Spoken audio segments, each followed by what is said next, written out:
Today we're going to be discussing the face of a lover. So far we've been looking at the four phases of manhood and how each of these phases complement each other and how they're interdependent with others. So remember, we said for you to be a complete man, you must have these four phases. The face, we've discussed the face of a king or a lion. We've discussed the face of a warrior, one that has a fighting spirit, one that goes to war and brings the spoils of war. He's a protector, he's a provider. And then today we're discussing the face of a lover.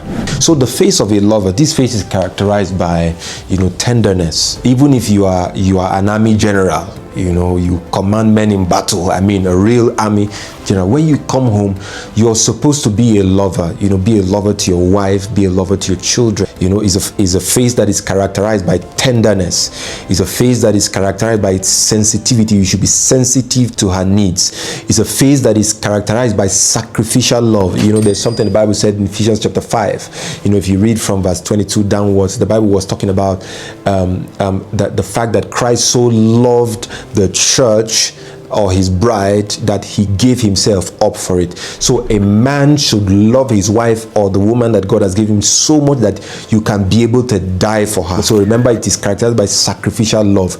Are you able to die for that woman that God has given to you?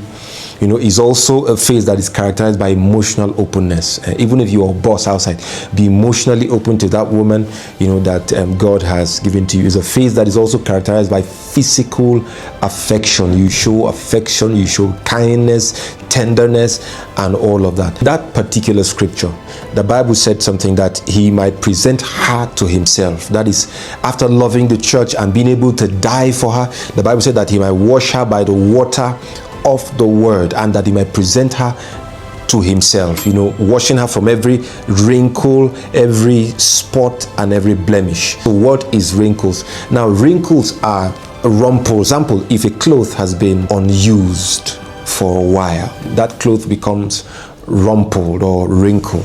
What takes away rumple or wrinkle is what? Ironing. So sometimes that woman might be a novice, because in today's world we characterize that wrinkle as she being a novice. She might not know anything about marriage. She might have little or no knowledge about things around the home. So as a man and as a husband, the word husband is gotten from the word farmer. So you're supposed to be a skilled farmer and help her become the woman that God has created her to be. As a skilled farmer, what do you do? Even though she might be a novice, what do?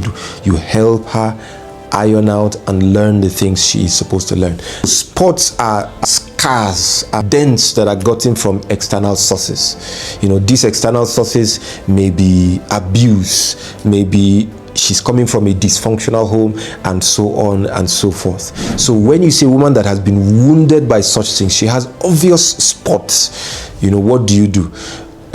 As a skilled husband, what takes away spots? Even in your clothes, you have an oil stain or a paint stain or something. What takes away that spot?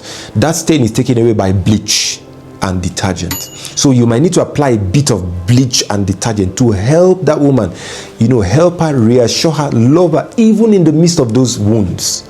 So she might have been abused, she might have come from a dysfunctional home, she might not know how to talk to men, she might have obvious faults, right? So what you're supposed to do as a skilled husband is to help her.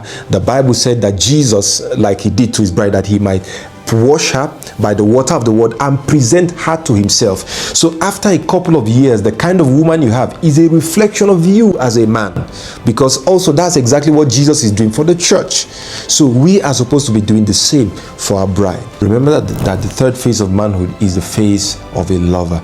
Be a lover, and you would see the beauty in that woman, that you might love her the way Christ will love her, and let her know how much you love her. You will begin to see another baby bloom in that woman.